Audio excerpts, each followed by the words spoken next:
செய்து அதுக்குள்ள நாம போக வேண்டும். லூக்கா 13:24.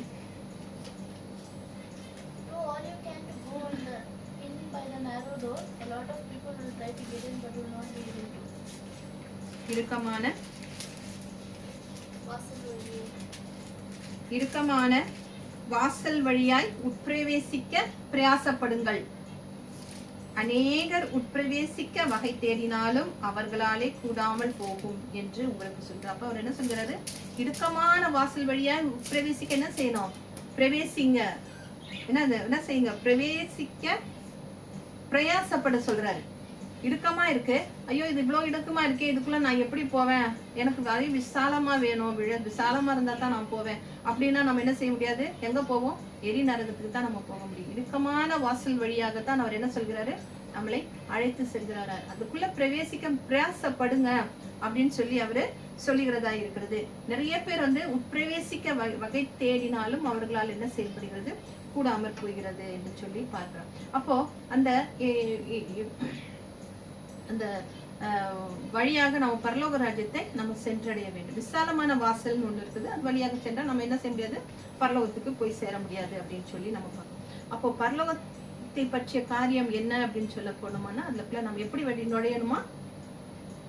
பிரயாசப்பட்டு, அதான் பலவந்தமாக நம்ம என்ன செய்ய வேண்டும்? அதற்குள்ள நுழைய வேண்டும். பரலோக ராஜ்யம் அதுதான் சொல்கிறது, பலவந்தம் பண்ணப்படுகிறது. பலவந்தம் பண்ணுகிறவர்கள் அதை பிடித்துக் கொள்கிறார்கள் என்று சொல்லி நம்ம பார்க்கிறோம். அப்போ பலவந்தம் அப்படிங்கிற வார்த்தைக்கு வயலன்ஸ் அப்படின்னு நான் சொன்னேன் இல்லையா? அப்போ நாம் ஒருவர் அதான் வயலன்ஸ் போது ஒருத்தர் தாக்கிக்கிறது கிடையாது. ஒருத்தர் அடிச்சு மூக்குல வர ரத்தம் வர மாதிரி அடிச்சு பயங்கர சண்டை போடும்போது சிலர் என்ன செய்வாங்க? ரொம்ப கடுமையா தாக்கி கொள்வார்கள் இல்லையா? அவங்களுக்கு உடலில காயங்கள் ஏற்படுகிற அளவுக்கு தாக்கி கொள்வார்கள் இல்லையா? இங்க அந்த மாதிரியான பலவந்தம் கிடையாது.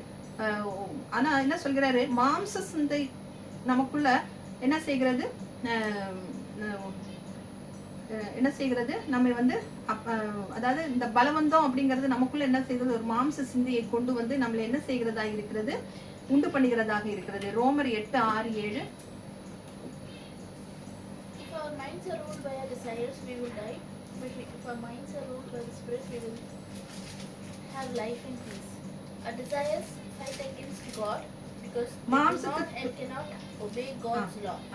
மாம்ச சிந்தை மரணம், ஆவியின் சிந்தையோ ஜீவனும் சமாதானமுமாம்.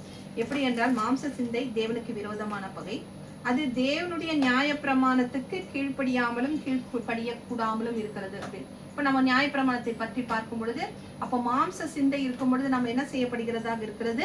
தேவனுடைய ராஜ்யத்துல நம்ம பிரவேசிக்க முடியாததாக இருக்கிறது என்று சொல்லி பார்த்தோம். அப்போ நம்மளை தேவனை விட்டு பிரிக்கிற காரியம் எது அப்படின்னு சொல்லி பார்ப்போம்னா என்னதா இருக்கிறது? மாம்ச சிந்தை என்று சொல்லி பார்க்கிறோம். அது நம்மை தேவனை விட்டு வேறு பிரிக்கிறதாக இருக்கிறது என்று சொல்லி பார்க்கிறோம். அப்போ நம்முடைய போராட்டம், நம்மளுடைய பலவந்தம், நம்மளுடைய தாக்கம் எல்லாமே எதுக்கு எதிராக இருக்கணும்? பாவத்துக்கு எதிராக இருக்க வேண்டும், மாம்ச சிந்தைக்கு எதிராக இருக்க வேண்டும் என்று சொல்லி நாம பார்க்கிறோம். இப்ப இது எல்லாவற்றையும் இந்த உலகத்துல நாம இருக்கிற வரைக்கும் இப்படிப்பட்ட பாவங்கள் நம்மள என்ன செய்கிறதா இருக்கிறது? தொடர்கிறதா இருக்குது. அது எல்லாவற்றையும் நாம் என்ன செய்ய வேண்டும்? வெறுத்து ஒதுக்கி எல்லாவற்றையும் உதறி தள்ளிவிட்டு நம்ம என்ன செய்ய வேண்டும்? ஓட வேண்டும் என்று சொல்லி நம்ம பார்க்கிறோம். மாம்ச சிந்தை என்ன செய்கிறது? தேவனுக்கு விரோதமான பகை என்று சொல்லி நம்ம பார்க்கிறோம். அந்த பரலோக ராஜ்யத்துல நாம பிரவேசிக்கணும்னா அந்த இடுக்கமான வாசல் வழியாகத்தான் நாம பிரவேசிக்க வேண்டும். அப்போ நம்ம உண்மையாக தேவனையும் தேவனுடைய காரியங்களையும் நாம தேடணும். மாம்ச சிந்தையை நம்ம அடுக்கி மாம்சத்தை நமக்கு கீழ்ப்படுத்தி அப்புறம் கிறிஸ்து என்ன சொல்கிறாரு? ஒருவன் என்னை பின்பற்ற விரும்பினால் தன்னை தானே வெறுத்து அவன் சிலுவையை சுமந்து கொண்டு என்னை பின்பற்ற கடவன் அப்படின்னு சொல்லி சொல்றாரு. அப்ப இப்பேற்பட்ட காரியங்கள், உலக பிரகாரமான காரியங்கள், என்ன பணத்தின் மீது உள்ள காரியத்திற்காக மனிதன் செய்கிற காரியங்கள், பொய் மனுஷன் ஏமாற்றி எப்படியாக காரியங்களை செய்கிறான், மாம்ச சிந்தைகள் எப்படி பாவத்தை உண்டு பண்ணுகிறது, மற்ற விதமான பாவங்கள், குடி, அப்புறம் இந்த மாதிரி போதை, கல்லு, இப்படி நிறைய பாவங்கள் எல்லாம் என்ன செய்கிறதா இருக்கிறது? நம்மை தேவனை விட்டு பிரிக்கிறதாக இருக்கிறது என்று சொல்லி பார்க்கிறோம். அப்ப இவை எல்லாவற்றையும் நாம் என்ன செய்ய வேண்டும்? உதறி தள்ளிவிட்டு அதை எல்லாவற்றையும் நம்ம என்ன செய்வது? நமக்கு நம்முடைய கீழ்ப்படுத்த வேண்டும் என்று சொல்லி நம்ம பார்க்கிறோம். அல்லேலூயா. எனக்கு இதையே வச்சுக்கிட்டு இருக்க முடியல, சத்தமாத்தான் நான் பேசுறேன். பரலோக ராஜ்யத்தை நம்ம அடையணும்னா நம்ம என்ன செய்ய வேண்டும்? சில தியாகங்களை எல்லாம் செய்ய வேண்டும். சில காரியங்களை எல்லாம் என்ன செய்ய வேண்டும்? நம்மை விட்டு கலைந்து சில காரியங்களை எல்லாம் நம்ம என்ன செய்ய வேண்டும், நம்மை விட்டு கலைந்து போட வேண்டும். அப்போ நம்மை சுற்றி இருக்கிற பாவத்தை உதறி தள்ளிவிட்டு என்ன செய்ய வேண்டும், கிறிஸ்துவின் சிலுவையை எடுத்துக்கொண்டு அவர் பின்னே போக வேண்டும் என்று சொல்லி நம்ம பார்க்கிறோம். உலகத்தினால கரைப்படாத ஒரு ஓட்டத்தை நாம் என்ன செய்ய வேண்டும், ஓட வேண்டும் இந்த உலகத்திலே அப்படின்னு சொல்லி போடணும். இப்போ நம்ம இந்த நான் உலகத்துக்கு ஒத்த வேஷம் தரிச்சுக்கிட்டே நான் ஜாப்தியம் பண்ணிக்குவேன், நான் உலகத்துக்கும் நான் ஏத்த மாதிரி நான் இருப்பேன், ஆனா நான் பரலோக ராஜ்யத்துக்கு போகணும் அப்படின்னு சொல்லி சொன்னா அது முடியாத காரியம். இப்போ ஒரு நீரோட போகுதுன்னு வச்சுக்கோ, அந்த நீரோடல செத்த மீன் எல்லாம் எப்படி போகும், நீரோடையோட அப்படியே போயிடும்.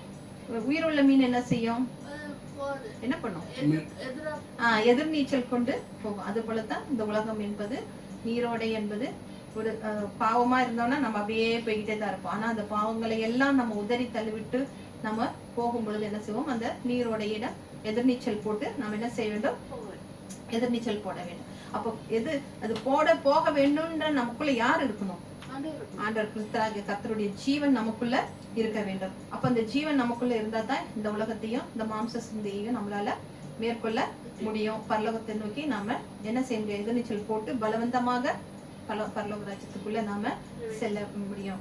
அப்படியே அப்ப நமக்கு கிடைத்த இந்த இலவசமான இந்த பரலோக ராஜ்யத்தை நாம் என்ன செய்ய வேண்டும், பிடித்து கொள்ள வேண்டும் அப்படின்னு சொல்லி நம்மளால முடிந்த பிரயாசங்களை நாம் என்ன செய்ய வேண்டும், ஏறெடுக்க வேண்டும், வாழ்க்கையில் நம்ம செய்ய வேண்டும். இதுதான் பரலோக ராஜ்யம் பலவந்தம் பண்ணப்படுகிறது என்று சொல்லி பார்க்கிறோம். யோவான் ஸ்நானன் வாழ்ந்த காலத்துல என்ன செஞ்சாங்க, எப்படி மக்கள் என்ன செஞ்சாங்க, எப்படி வந்தாங்கன்ற சாரசாரியா வந்தாங்க, மந்த மந்தியாக வந்தாங்கன்னு சொல்லிப்பாங்க. அதே போலதான் இயேசு கிறிஸ்துடைய நாட்களிலும் என்ன செய்கிறதா இருந்தது, நிறைய பேர் என்ன செய்றாங்க, இயேசுவை பற்றி கொள்ள வேண்டும் என்று சொல்லி இயேசுக்கு பின்னால சென்றவர்கள் என்னது அநேகர். அவர் எங்கெல்லாம் போறாங்களோ அங்கெல்லாம் மக்கள் என்ன செஞ்சாங்க, அவரை பின்தொடர்ந்து போனாங்க. எப்படியாகிலும் இயேசு கிறிஸ்துவிட்ட இருந்து ஒரு அற்புதம் பெற்றுக்கொள்ள வேண்டும் என்று சொல்லி அவரை பின்பற்றி சென்றவர்கள் என்னது அநேகராக இருந்தார்கள். அவர்கிட்ட இருந்து ஒரு அற்புதத்தை பெற்றுக்கொள்ள வேண்டும், ஒரு விடுதலையை நாம் பெற்றுக்கொள்ள வேண்டும், எப்படியாகிலும் நான் என்ன செய்ய வேண்டும், அவரை தொட வேண்டும் என்று சொல்லி இயேசுவை நெருக்கினவர்கள் அநேகர் என்று சொல்லி நம்ம பார்க்கிறோம். Mark 3:9-10. He even had to tell his disciples to get a boat ready to keep him from being crushed by the crowds. After Jesus had healed many people, the other sick people begged him to let them touch him. அவர்கள் அநேகரை சுஸ்தமாக்கினார். நோயாளிகள் எல்லாரும் அதை அறிந்து அவரை தேடி தொட வேண்டும் என்று அவரிடத்தில் நெருங்கி வந்தார்கள். 9 மட்டும்தான். அவர்கள் அநேகரை சுஸ்தமாக்கினார், நோயாளிகள் எல்லாரும் அதை அறிந்து இயேசுவை தொட வேண்டும் என்று அவரிடத்தில் நெருங்கி வந்தார்கள் என்று சொல்லி பார்த்தோம். அப்போ அவரிடத்தில் தொட வேண்டும் என்று இதுல ஒருத்தர் வந்து பார்த்தோம்னா அந்த 18 வருடமாக பெரும்பாடு 12 வருடம் பெரும்பாடு உள்ள ஒரு ஸ்திரீ இல்லையா, அவங்க என்ன செஞ்சாங்க, அவ்வளோ பலவீனமான நேரத்துல இப்பெல்லாம் சும்மா யாராவது ஒருத்தர் வராங்கனாலே என்ன செய்ய முடியுது, கூட்டம் என்ன செய்கிறதா இருக்கிறது. சும்மா ஒரு ஆலயத்துக்கு ஒரு ஊழியக்காரர் கொஞ்சம் ஃபேமஸ் ஆனவரு வந்துட்டாருனாலே என்ன செய்கிறதா இருக்குது, அவரை சுற்றிலுமாக கூட்டம் சூழ்ந்து கொள்கிறதா இருக்கிறது. அப்ப அந்த காலத்துல அப்ப இயேசுவை சுற்றி எப்படியா இருந்திருக்கும், கூட்டம் அவ்வளவு கூட்டமாக இருந்திருக்கும். ஆனாலும் அந்த ஸ்திரீ என்ன செஞ்சாங்க, அப்படியே நின்றுடாம விவாதமாக ஒரு வைராக்கியத்தோட, நான் எப்படி ஆகிலும் இந்த இதுல இருந்து எனக்கு ஒரு சுகம் வேணும், நான் அவரை தொட வேண்டும், அவரை தொட்டவங்க எல்லாம் என்ன ஆகிறார்கள், சுகமாகிறார்கள் என்று நான் கேள்விப்பட்டேன், எனக்கு இதுல இருந்து விடுதலை வேண்டும் என்று சொல்லி அவங்க என்ன செய்யறாங்க, அவ்வளோ ஒரு என்ன செய்யறாங்க, அந்த முடியாத நிலைமையில கூட என்ன செய்யறாங்க, வந்து இயேசுடைய அவரை தொட முடியலனாலும் நான் அவருடைய வஸ்திரத்தின் ஓரத்தையாக நான் தொடுவேன்னு சொல்லி அவ்வளோ வைராக்கியமாக அவர்கள் வந்தார்கள் என்று சொல்லி நாம பார்த்தோம். அதே போல அந்த குருடனாக இருந்த பர்த்திமேயு இல்ல அப்ப வந்துட்டு இவர் அந்த பெரும்பாடு உள்ள ஸ்திரீ வந்துட்டு சுஸ்தமாக்கினார் என்று சொல்லி நம்ம பார்க்கிறோம். அவரை தொட்ட யாவரும் சுஸ்தமானார்கள் என்று சொல்லி பார்க்கிறோம். லூக்கா 1:53. 1:53.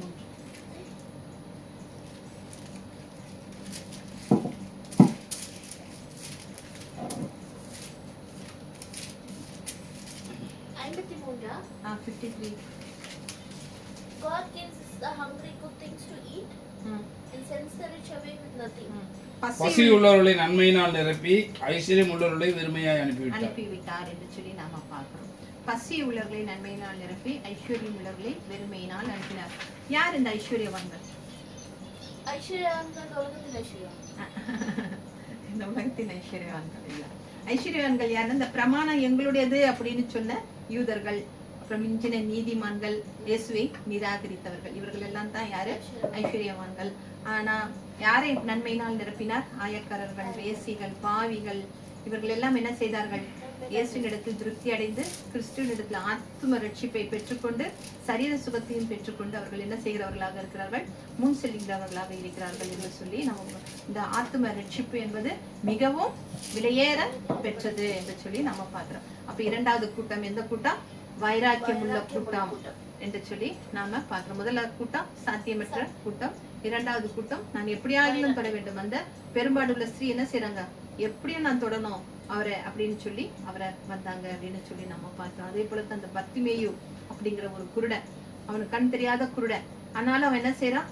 வருகிறார், ஏதோ வர்றாங்க, எல்லாருமே ஏதோ பேசுகிற சத்தத்தை கேட்டு யார் வருகிறார் அப்படின்னு சொல்லி ஒரே மாதிரி இயேசு கிறிஸ்து வருகிறாருன்னு சொல்லி சொல்லும்போது, ஆஹா இதுதான் தரணும், எனக்கு எப்படி ஆகல, என்ன வேணும், எனக்கு எதுவுமே வேண்டாம். அப்ப அவன் எது வேணாலும் கேட்டிருக்கலாம் இல்லையா? கண் பார்வையோட இன்னும் எதையாவது கேட்டிருக்கலாம், எனக்கு சொத்து வேணும், சுகம் வேணும், நான் ஐஸ்வர்யமா வாழணும் அப்படிலாம் கேட்டிருக்கலாம். ஆனா அவன் என்ன செய்யறான்? எதையும் கேட்காம தாவீதின் குமாரனே எனக்கு இறங்கும் என்று சொல்லி என்ன செய்கிறாரா இருக்கிறார்? சத்தம் இடுகிறாரா இருக்கிறார். அப்ப கூட வந்த கூடத்துல இருந்தவங்க எல்லாமே என்ன செய்யறாங்க? அவரை அதட்டுறாங்க, சத்தம் போடாத அப்படின்னு சொல்லி. ஆனா அதை விட என்ன செய்யறாரு? அதிகமா சத்தம் போடுறாரு. நீங்க என்ன சொல்றது? எனக்கு கண் பார்வை வேணும், வரணும் அப்படின்னு சொல்லிட்டு இன்னும் அதிகமாக தாவீதின் குமாரனே எனக்கு இறங்கும் என்று சொல்லி இன்னும் அதிகமாக அவரு கூப்பிடுகிறவராக இருக்கிறாரு. அப்போ இயேசு கிறிஸ்து அவர்கள் அருகில் வந்து நான் உனக்கு என்ன செய்ய வேண்டும் என்று சொல்லும் போது என்ன செய்கிறார்? என்ன கேட்கிறாரு?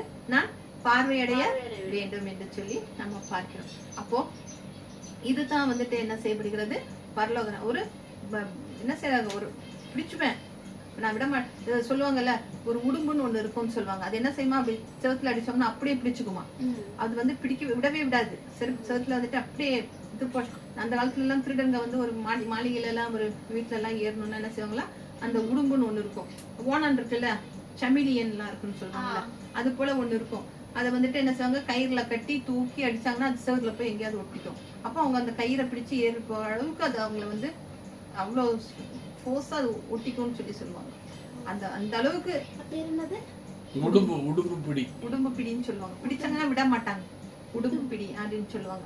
அப்ப அந்த அளவுக்கு அவர் என்ன செய்யறாரு? எனக்கு வேணும், எப்படியும் நான் இது பண்ணித்தான் ஆகணும், நான் போயே ஆகணும், நான் பார்த்தே ஆகணும் அப்படின்னு சொல்லி, இதுதான் எனக்கு சான்ஸ், இவரை விட்டா எனக்கு திரும்பி எனக்கு கிடைக்காது அப்படின்ற அந்த ஒரு என்னது என்ன செய்யறது? ஒரு பிடிவாதம் அவருக்கு வந்து காணப்பட்டது என்று சொல்லி பார்க்கிறோம். இப்போ மூன்றாவதாக ஒரு கூட்டம் பேசப்பா. இந்த பலம் இது வந்து ஓகே. இப்ப முதல் கூட்டத்தையும் ரெண்டாவது கூட்டத்தையும் பார்த்துட்டோம். இந்த பலவந்தம் பண்ணுகிறவங்க தேவனுடைய சந்ததியில எப்படி நடந்து கொள்கிறார்கள் என்று சொல்லி நம்ம பார்க்கலாம். என்ன மூன்றாவதாக இப்படி இந்த மாதிரி பலவந்தம் பண்ணுகிறவர்கள் தேவனுடைய ராஜ்யத்துல எப்படி நடந்துக்கிறாங்கன்னு சொல்லி பார்க்கும்போது 1 சாமுவேல் புத்தகத்துல நம்ம யாரை பார்க்கிறோம்? அன்னாளை பற்றி நாம பார்க்கிறோம். அப்போ அன்னாள் என்ன செய்யறாங்க? தேவ சமூகத்துல என்ன செய்யறாங்க? மனக்லேசத்தினால மனம் கசந்து என்ன செய்யறாங்க? இதுக்கு நேரம் என்ன செய்யறாங்க? விண்ணப்ப ஜபத்துல அவங்க என்ன செய்யறவர்களாக இருக்கிறாங்க? ஈடுபடுகிறவர்களாக இருக்கிறாங்க. எப்படியாவது என்ன செய்யணும்? நான் தேவனுடைய சமூகத்துல இருந்து எனக்கு ஒரு ஆசீர்வாதத்தை நான் பெற்றுக்கொண்டு போகணும் அப்படின்னு சொல்லிட்டு ஒரு முடிவோட தான் அவங்க என்ன செய்யறாங்க? வராங்க. இன்னைக்கு நான் வரேன், நான் இது பண்ணுவேன், நான் ஒரு இடத்துல விண்ணப்பம் பண்ணுவேன், என்னுடைய விண்ணப்பத்துக்கு அவர் என்னை ஆசீர்வதித்து தான் என்னை அனுப்பணும் அப்படிங்கிற ஒரு முடிவோட அந்நாள் வருகிறதே நாம பார்க்கலாம். அப்போ அவங்க எடுத்த முடிவுல அவங்க என்ன செய்யறாங்க? நிலைத்து நிற்கிறாங்க. ஆமா தந்தது அவர் நம்ம கிட்ட அவர் நம்ம வேண்டிட்டு அவர் ஒண்ணுமே தர மாட்டேங்கிறாரு, அவர்கிட்ட வேண்டினா அப்படித்தானே நம்ம சொல்லுறோம். அவர்கிட்ட நான் எவ்வளவு கேட்கறேன், நான் கேட்கிற பொருள் அவருக்கு கேட்கவே மாட்டேங்குது, மற்றவங்களுக்கு எல்லாம் கொடுக்குறாரு, எனக்கு எதுவுமே கொடுக்க மாட்டேங்கிறாரு அப்படின்னுட்டு நம்ம உடனே என்ன செய்யறோம்? பின்மாற்றம் அடைந்து போயிடும். அவங்க என்ன செய்யறாங்க? எடுத்த முடிவுல அவங்க எப்படி நிக்கிறாங்க? நிலைச்சு நிக்கிறாங்க. ஒரு ஆசீர்வாதத்தை நான் பெற்றுக்கிட்டு தான் போவேன் அப்படின்னு சொல்லி தேவனுடைய சமூகத்துல ராஜ்யத்துல பிரவேசிப்பதற்காக அவங்க எப்படியும் நான் தேவனுடைய ராஜ்யத்துல பிரவேசிப்பேன், எனக்கு நிச்சயமா ஒரு ஆசீர்வாதத்தை தருவார் அப்படின்னு சொல்லி அவங்க போராடி ஜெபிக்கிறாங்க. அப்போ எத்தனை பேர் ஆத்ம ரட்சிப்புக்காக, நம்மளோட சரீர மீட்புக்காக நம்ம வந்து போராடி நம்ம ஜெபிக்கிறவர்களாக இருக்கிறோம். நான் எப்படியும் போராடி அவர்களிடத்துல இருந்து நான் பெற்றுக்கொள்ளணும் அப்படின்னு சொல்லி அன்னாளை போல போராடி நம்ம எத்தனை பேர் ஜெபிக்கிறோம்? மனம் கசந்து தேவனிடத்துல அழுது நம்ம பெற்றுக்கொள்கிறவர்களாக இருக்கிறோம் அப்படின்னு சொல்கிறோம். நம்முடைய உறவினர்கள் எவ்வளோ பேர் இன்னுமே ரட்சிக்கப்படாம ஆனா விக்கிரகங்களை வழிபடுகிறவர்களாக இருக்கிறார்கள் என்று சொல்லி நாம பார்க்கிறோம். அவர்களுக்காக நாம எவ்வளவு ஜெபிக்கிறோம், அவங்க எப்படியாகிலும் அவருடைய வாழ்க்கை முடிவதற்குள்ளாக அவர்கள் எப்படியாகிலும் ஆத்தும ரட்சிப்பை பெற்றுக்கொள்ள வேண்டும். தேவனுடைய அவங்களும் அந்த பரலோக ராஜ்யத்துக்குள்ள அவங்களும் பிரவேசிக்க வேண்டும். எரி நரகத்துக்கு போய்விடக்கூடாது, விசாலமான வாசல் வழியாக அவர்கள் போய்விடக்கூடாது என்றெல்லாம் நம்ம ஜெபிக்க வேண்டும். அதிகமாக அவர்கள் ஜெபிக்க வேண்டும். அவரிடத்துல அவர்கள் நிச்சயமாக நம்ம ஜெபிக்கும் பொழுது நம்ம அவங்களுக்குள்ளே ஒரு மாற்றத்தை காண முடியும் என்று சொல்லி நம்ம பார்க்கிறோம். ஆதியாகமத்துல யாக்கோப்பை பார்க்கிறோம். என்ன செய்யறாரு அவரு? யாக்கோப்பு என்ன செய்யறாரு? கர்த்தரிடத்துல ராத்திரியில போராடுறாரு. நீங்க என்ன ஆசீர்வதித்தால ஒழிய நான் போகவே விட மாட்டேன். பொழுதும் விடிஞ்சிருச்சு. அவரு சொல்றாரு, என்னை விடு, நான் போகணும்னு. இல்ல, முடியாது, நீங்க என்னை விட்டா ஆசீர்வதித்தால் ஒழிய நான் உங்களை போக விட மாட்டேன் அப்படின்னு சொல்லி என்ன செய்கிறாரு? போராடி என்ன செய்கிறாரு? ஆசீர்வாதத்தை பெற்றுக்கொள்கிறார். அதே போல அண்ணாலும் போராடி ஜெபித்து சாமுவேலை பெற்றுக்கொள்கிறார் என்று சொல்லி பார்க்கிறோம். அதே போல எலியா தீர்க்கதரிசியோடையே யார் இருக்கிறாரு? எலிசா இருக்கிறாரு. அப்போ எலியா வந்துட்டு எலிசாவை பார்த்து சொல்றாரு, இன்னைக்கு தேவன் என்னை எடுத்துக்கொள்ள போறாரு, அதனால நீ என்ன செய்ய, இங்கே தங்கிடு, நீங்கே தங்கிடு, நான் போக வேண்டும் சொல்லி சொல்லும் போது எலிசா என்ன செய்யறாரு? நான் விட்டு போகவே விட மாட்டேன், நீங்க எங்க போறீங்களோ அங்க நான் வருவேன். ஆனாலும் அவர் சொல்றாரு, எலியா சொல்றாரு, தேவன் என்ன வந்து கில்காலுக்கு போக சொல்றாரு, அதனால நீ இங்கேயே இருந்துரு அப்படின்னு சொல்ல முடியாது, நானும் வருவேன். திரும்பி அங்க இருந்து போயிட்டு கில்காலுக்கு போயிட்டு எலியா சொல்றாரு, என்ன தேவன் பெத்தேலுக்கு போக சொல்றாரு, நீ பெத்தேலே இருந்துரு, நான் போகணும் அப்படின்னு சொல்ல முடியாது, நானும் உங்க கூட வருவேன்னுட்டு எங்க போறாங்க? எரிகோவுக்கு போறாங்க. எரிகோவுக்கு போயிட்டோன்னு சொல்லுவாரு, நான் வந்துட்டு என்ன தேவன் என்ன யோர்தானுக்கு போக சொல்றாரு, நீ இங்கேயே இருணும் போது முடியாது, நானும் உங்க கூட தான் வருவேன் அப்படின்னு சொல்லிட்டு என்ன செய்யறாரு? யோர்தானுக்கு போகும்போது அவர் உங்ககிட்ட இருந்து ரெட்டிப்பான ஆசீர்வாதத்தை பெறாம என்ன செய்ய மாட்டேன், போகவே மாட்டேன் அப்படின்னு சொல்லிட்டு என்ன செய்யறாரு? அவ்வளவு ஒரு பிடிவாதமாக என்ன செய்கிறாரு? அவரை விடாமல் என்ன செய்கிறார்? தொடர்ந்து பற்றி கொள்கிறார் என்று சொல்லி பாக்குறேன். உங்களுக்கு எனக்கு எப்படியாவது உங்களுடைய சால்வை எனக்கு வேணும் அப்படின்னு சொல்லி அவர் என்ன செய்கிறாரு? அந்த ஆசீர்வாதத்தை அவரை பெற்றுக்கொள்கிறார் என்று சொல்லி பார்க்கிறோம். அப்போ அவர் வந்துட்டு என்ன செய்யறாரு? ரெட்டிப்பான ஆசீர்வாதத்தை பெற்றுக்கொள்கிறார் என்று சொல்லி நம்ம பார்க்கிறோம். இதுதான் என்ன செய்கிறது? பரலோக ராஜ்யம் ஒரு பழவந்தம் பண்ணப்படுகிறது என்று சொல்லி பார்க்கிறான். என்ன எனக்கு வேணும், சிலர்லாம் நான் என்ன சொல்றது, நம்ம ஒருத்தர் ஒரு பிடிவாதம் பிடிப்பாங்க பத்தியா, பசங்கள்லாம் எனக்கு அதுதான் வேணும்னா எனக்கு அதுதான் வேணும்னு. ஆனா நம்ம என்ன செய்ய வேண்டும்? பரலோக ராஜ்யத்தை செல்வதற்கு நம்ம என்ன செய்ய வேண்டும்? இந்த உலக பிரகாரமான மாம்ச பிரகாரமான காரியங்கள் எல்லாவற்றையும் என்ன செய்ய வேண்டும்? வெறுத்து ஒதுக்கி ஆத்ம ரட்சிப்புடனும் தேவன் தந்த இலவசமான கிருபையினாலும் என்ன செய்ய வேண்டும்? தேவனுடைய பரலோக வாசலுக்குள்ளே நம்ம பிரவேசிக்க வேண்டும் என்று சொல்லி நம்ம பார்த்தோம். ரட்சிக்கப்பட்ட பின்பு அவர்களுடைய காரியம் எல்லாம் எப்படிப்பட்டதாக இருக்கிறது என்று சொல்லி பார்க்கணும். ரட்சிப்புக்கு அப்புறம் ஒரு சரீர சுகம் கிடைச்சதுக்கு அப்புறம் கர்த்தரை எப்படி நம்ம பற்றி கொள்கிறோம் அப்படின்னு சொல்லி நம்ம பார்க்கும்போது முதல்ல சுகம் வேண்டும் அப்படின்னு பிரயாசப்பட்டவர்கள் என்ன செய்யறாங்க? இல்ல, இது வந்து எப்படின்னு பார்த்தோம்னா 2 கொரிந்தியர் 5:14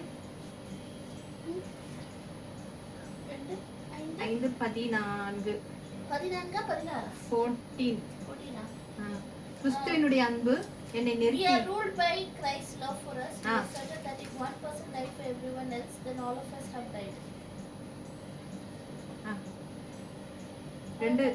ரெண்டு கொரிந்தியர் 5:14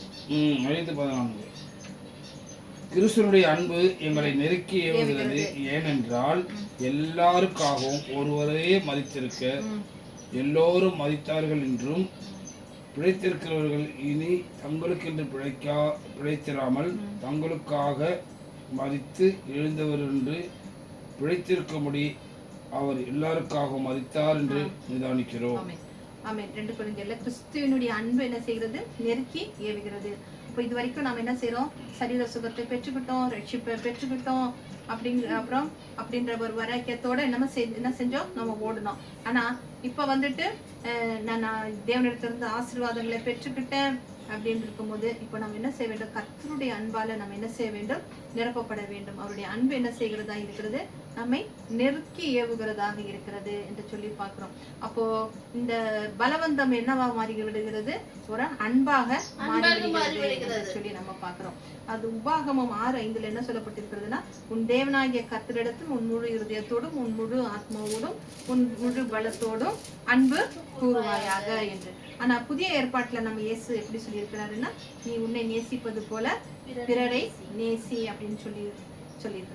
முன்பு சுயநலமா நான் முதல்லலாம் எல்லாருமே எப்படி இருந்தோம், சுயநலமாக இருந்தோம். ஆனா இப்ப தேவனுடைய ராஜ்யத்துல நான் பலவந்தமாக பிரவேசிக்க நான் என்ன செய்ய வேண்டும், மற்றவர்களையும் நான் என்ன செய்ய வேண்டும், அன்பு கூற வேண்டும். இந்த ரட்சிப்பை பெற்றுக்கொண்ட நாம வந்துட்டு அவருடைய அன்பை ருசி பார்த்த பிறகு, அவருடைய அன்பினால நான் நிரப்பப்பட்ட பிறகு நான் என்ன செய்ய வேண்டும், தேவனை முழு மனதோடு நம்ம என்ன செய்ய வேண்டும், நேசிக்க வேண்டும். அது போல என்னுடைய சகோதரனையும் என்னுடைய அயலாரையும் அப்புறம் என்னுடைய எதிரியாளிகளையும் எல்லாரையும் நம்ம என்ன செய்ய வேண்டும், அன்பு செய்ய வேண்டும் அப்படின்னு தான் நமக்கு வேதம் என்ன செய்கிறதாக இருக்கிறது, கற்பிக்கிறதாக இருக்கிறது. முழு மனதோடு நாம் கர்த்தரை நேசிக்க வேண்டும், பரலோக ராஜ்யத்தை தேட வேண்டும் என்று சொல்லி மத்தேயு 13ஆம் அதிகாரத்துல அவர் என்ன சொல்றாரு, 2 உவமைகளை சொல்கிறார் எப்படி நேசிக்க வேண்டும் என்று சொல்லி.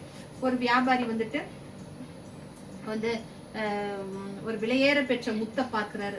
முத்தை பார்த்துட்டு உடனே அவர் என்ன செய்யறாரு, எனக்கு அந்த முத்து வேணும், எப்படியாவது அந்த முத்து வேணும் அப்படின்றதுக்காக அவர் என்ன செய்யறாரு, தனக்குள்ளது எல்லாத்தையும் அவர் என்ன செய்யறது, விட்டு அந்த முத்தை பெற்றுக்கொள்கிறார். அது போலதான் நமக்கு மிகவும் விலையேற பெற்றவராக யாராக இருக்கிறார், கர்த்தராக இயேசு கிறிஸ்துக்காக இருக்கிறார் என்று சொல்லி பார்க்கிறேன். நான் எல்லாவற்றையும் உதறி தள்ளினேன், எனக்கு லாபமான அனைத்தையும் யார் சொல்கிறார், நஷ்டம் என்று கருதுகிறேன் என்று சொல்லி பவுல் சொல்கிறதை நம்ம பார்க்கிறோம். அது போலதான் இன்னொரு இடத்துல வந்துட்டு ஒரு மனுஷன் நிலத்துல வந்துட்டு தோண்டும் போது என்ன பார்க்கிறான், ஒரு பொக்கிஷத்தை பார்க்கிறான். உடனே என்ன செய்யறேன், இந்த பொக்கிஷம் எனக்கு எப்படியாகிலும் வேணும் அப்படின்னு சொல்லிட்டு என்ன செய்யறான், போய் எப்படியாகிலும் அந்த நிலத்தை நான் வாங்கணும் அப்படின்னு சொல்லிட்டு என்ன செய்யறான், தனக்குள்ளதையெல்லாம் விற்று அந்த நிலத்தையே வாங்கி அதுல உள்ள பொக்கிஷத்தை அவன் அடைகிறான் என்று சொல்லி நாம பார்க்கிறோம். அதாவது எப்படியும் எனக்கு என்ன செய்ய வேண்டும், அவருடைய அன்பு எனக்கு வேண்டும். தனக்கு உண்டான எல்லாவற்றையும் என்ன செய்கிறது, பரலோக ராஜ்யத்துக்காக தியாகம் செய்கிற மனப்பான்மை என்று சொல்லி நாம பார்க்கிறோம். இந்த பரலோக ராஜ்யம் வந்துட்டு காசை பற்றியோ, பணத்தை பற்றியோ, ஆஸ்தியை பற்றியோ, நம்ம அந்தஸ்து பற்றியோ, நம்முடைய ஜாதியை பற்றியோ என்ன சொல்லவில்லை, பேசவில்லை. ஆண்டவர் சொல்றாரு, உன் முழு ஆத்மாவோடு, உன் முழு இருதயத்தோடு, உன் முழு பலத்தோடு யாரை செய்ய, அன்பு செய், ஆண்டவரை அன்பு செய் என்று சொல்கிறார். அதுபோல நீ உன்னை நேசிப்பது போல உன் சகோதரனையும், உன்னை நீ நேசிப்பது பிறரையும் நேசி அப்படின்னு சொல்கிறாரு என்று சொல்லி பார்க்கிறோம். அதே போல இயேசு சொல்கிறார், பலியை பார்க்கிறோம் முதல்ல எது, கீழ்ப்படிதலே என்ன செய்ய, கீழ்ப்படிதலை தான் நான் விரும்புகிறேன் அப்படின்னு சொல்லி சொல்கிறதை நாம பார்க்கிறோம். ரட்சிப்பை பெற்றுக்கிட்ட பின்பாடு, இயேசுனுடைய அன்பை ருசித்த பின்பாடு நம்முடைய பலவந்தம் எப்படியாக மாறுகிறது. இப்ப இயேசு நான் ரட்சிக்கப்பட்டுட்டேன், ஆத்ம சரீரத்தை நான் பெற்றுக்கொண்டேன், ஆத்ம ரட்சிப்பை பெற்றுக்கொண்டேன். அப்புறம் இயேசுனுடைய அன்பை பெற்றுக்கிட்ட பிற்பாடு நம்மளுடைய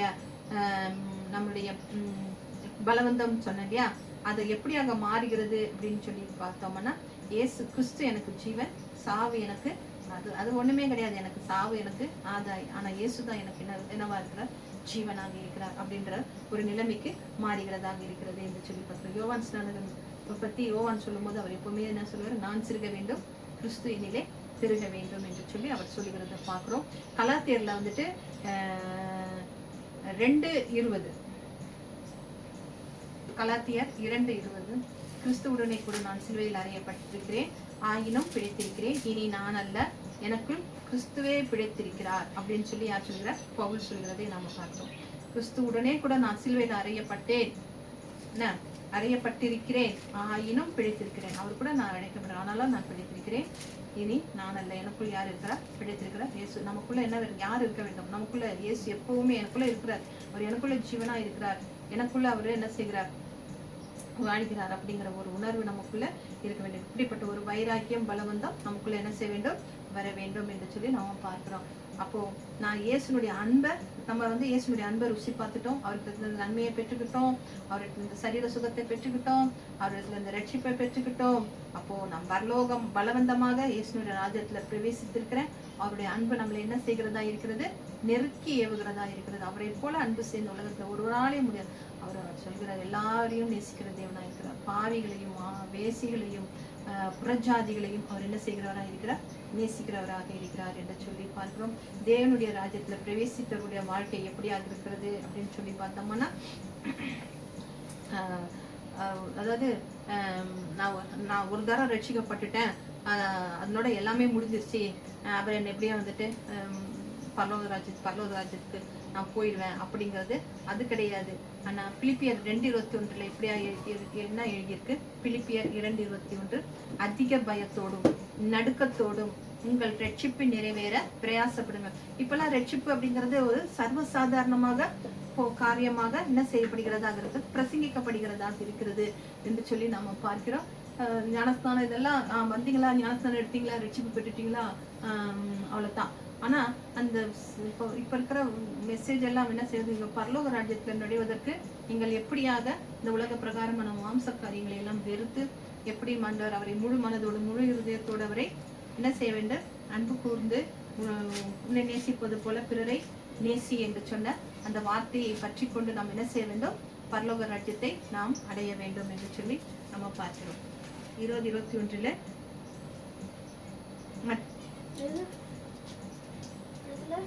பிலிப்பியர் 2:21, மற்றவர்கள் எல்லாரும் கிறிஸ்து இயேசுக்குரியவைகளை தேடாமல் தங்களுக்கு உரியவைகளையே தேடுகிறார்கள் என்று சொல்லி பவுல் எழுதுகிறார் என்று சொல்லி,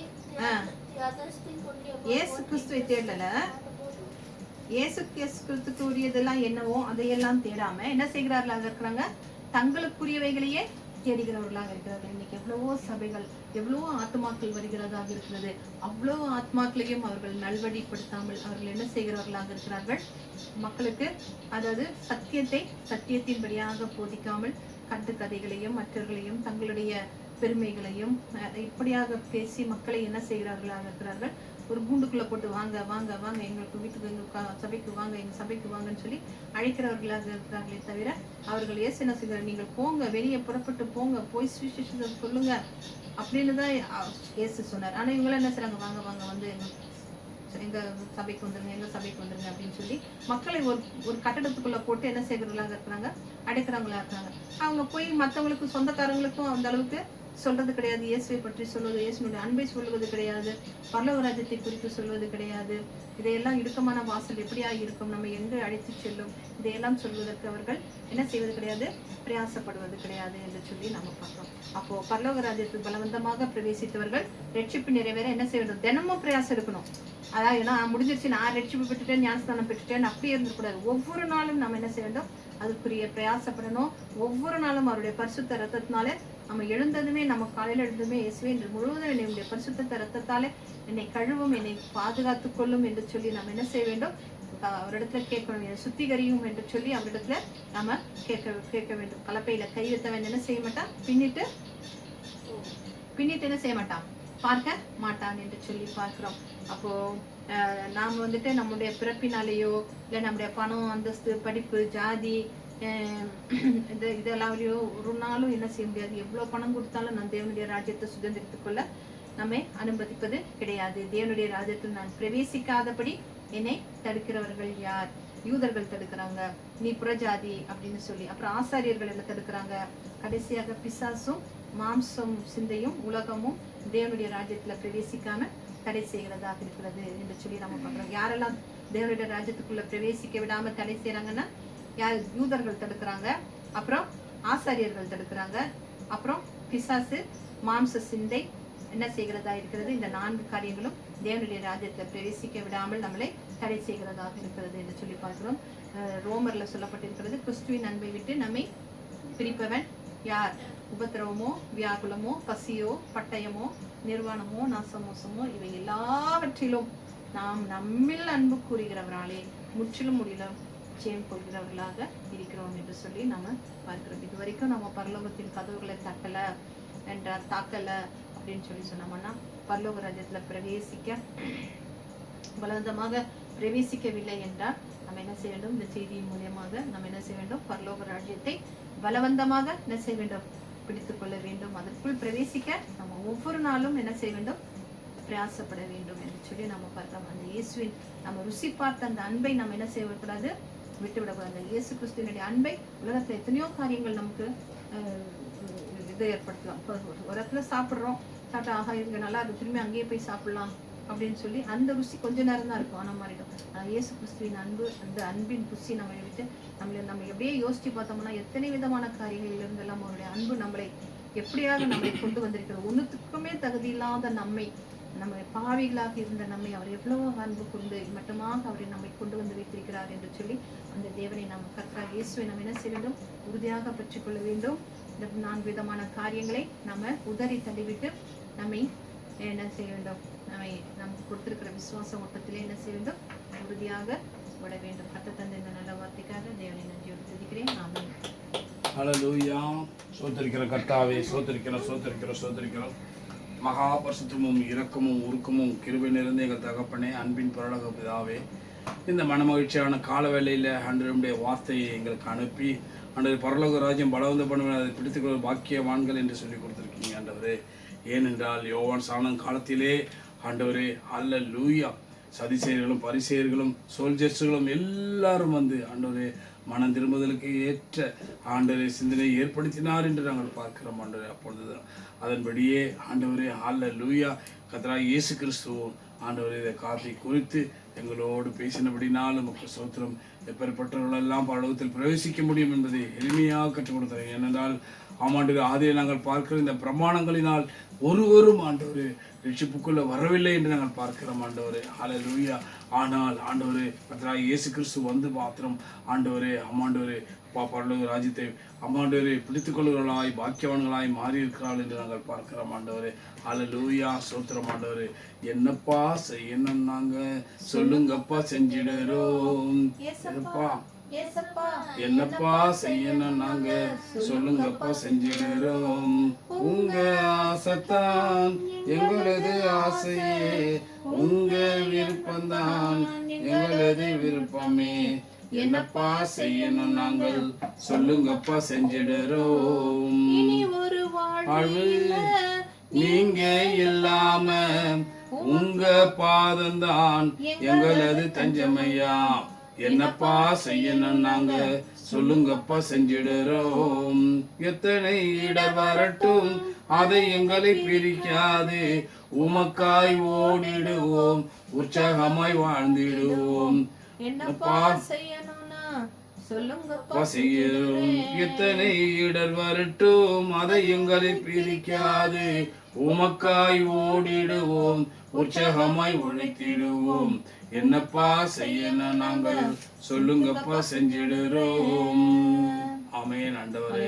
ஆகையால்தான் ஆண்டவரே பரலோகம்தான் எங்கள் பேச்சு, பரிசுத்தம்தான் எங்கள் மூச்சு.